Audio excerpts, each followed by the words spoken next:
So, hi mga mi! O, eto, itatry ko na yung ginawa ko kanina na ice cream. Kasi, di ba, ang init ng panahon ngayon. So, gumawa ako ng sarili kong version ng ice cream.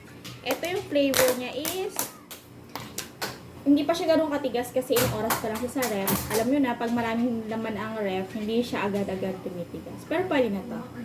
Eto ay ube cheese ice cream.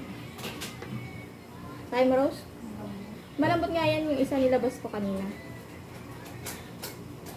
So, eto, unahin ko yung ube cheese. Uy, nakakita ka sa video ko. Ayan, ube. So, super nag-crave talaga ako ng ube. Matagal na. Mag-hi ka sa video ko. Oh my God, nasarap. Tingnan mo, masarap to, Rose. Masarap to. Harap ng ube. Ube na maraming cheese. Actually, ang ginamit ko lang dito is Flavorade ni Bakersfield na ube flavor. Sarap. Ang sarap talaga ng ube. Oh my God. Craving satisfied na naman ang person. Sarap.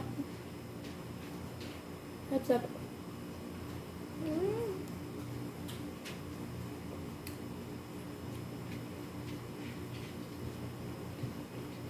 Asa yung isa?